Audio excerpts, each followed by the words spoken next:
Praise the lord. అందరికీ వందనాలు తెలియజేస్తున్నాను. ఈరోజు దేవుడు ఇచ్చినటువంటి వాగ్దానము యెషయా గ్రంథము 58వ అధ్యాయం 1వ వచనంలో వ్రాయబడినట్టుగా, భయపడకుము, పేరు పెట్టి పిలిచి ఉన్నాను, నీవు నా సొత్తు.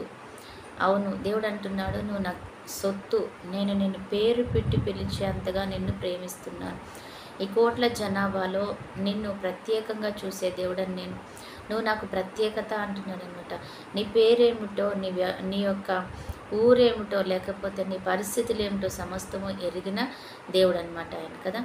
అందుకనే నీ పేరు పెట్టి పిలిచిన నేను గొప్ప దేవుడను అంటున్నాడు. తల్లి గర్భంలో నువ్వు రూపింపబడక మునిపే, ఆ గర్భంలో పడే సమయంలోనే నేను ఎరిగిన దేవుడను. నిజంగా కదా, ఎంత గొప్ప ధన్యత. తల్లి తండ్రికి తెలియకపోవచ్చు నీ గర్భంలో నీ రూపం ఎలా ఉంటుందో, నువ్వు ఎలాగున్నావో, పుట్టే బిడ్డ ఆడ మగో తెలియదు, కానీ దేవుడికి పిండముగా ఉన్నప్పుడే, అసలు నువ్వు గర్భంలో ఏర్పడక ముందే నీ సమస్త విషయాలను ఆయన ఎరిగిన దేవుడు. అంతగా ఎరిగిన గొప్ప దేవుడు, నిన్ను అనుక్షణము కాపాడే దేవుడు, కంటికి రెప్పలా కాచుకునే దేవుడు. నిజంగా కునుకక నిద్రపోక, ఒక క్షణమైన ఆయన కునుకకుండా నిన్ను చూస్తూ ఉండే దేవుడు అనమాట.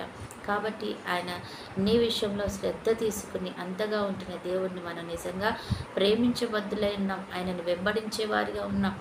ఆయన సొత్తుగా ఉంటూ, ఆయన వారంగా మనం ఉంటూ, ఈ లోకంలో ఆయనకి ఇష్టం లేని వాటిని ప్రేమిస్తూ, ఇష్టం లేని క్రియలు చేస్తూ, ఆయనకి అసహ్యమైన కార్యాలు మనం చేస్తూ ఉండేవారిగా ఉంటున్నామేమో ఒకసారి జ్ఞాపకం చేసుకుందాం కదా.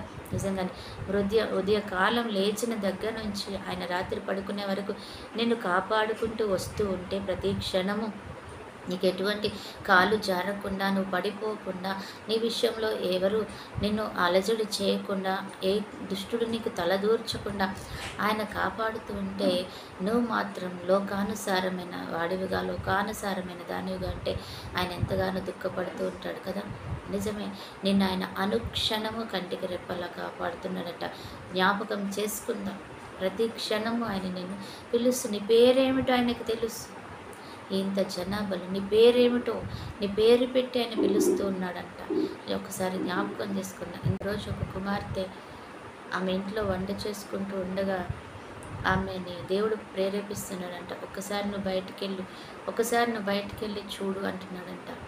ఆమె ఎందుకు ఇంతగా దేవుడు ప్రేరేపిస్తున్నాడా అని చెప్పి బయటికి వెళ్ళి చూస్తే, ఆమె తన చిన్న పాప, 3 సంవత్సరాల పాప గోడ మీదకెక్కి పడిపోబోతుందంట. కొంచెం అయిపోతే పైనుంచి ఆమె కింద పడిపోతూ ఉండేదన్నమాట. అందుకని ఆ పైనుంచి ఆమె కింద పడిపోయి ఆ పరిస్థితిని దేవుడు గమనించి ఆమెకు చెప్తున్నాడు అనమాట. నువ్వు ఒకసారి బయటికి వెళ్ళి చూడు, ఒకసారి కంటికి రెప్పలా కాపాడుతున్న దేవుడు నీకు తోడుగా ఉన్నాడు. కాబట్టి మనం కూడా ఆయనని ప్రేమించేవారిగా మనం కూడా ఉండాలి. అటు కృప దేవుడు మనకి ఇచ్చిందాక. ప్రార్థన. పరిశుద్ధుడు అయిన దేవ, ప్రేమ కలిగిన తండ్రి, యేసయ్యానికి వందనాలు చెల్లించుకుంటే ఈ సమయాన్ని బట్టి కృతజ్ఞతలు ప్రభా. మరి మమ్మల్ని ప్రేమించి నువ్వు చేస్తున్న కృపలన్నిటిని బట్టి వందనాలు.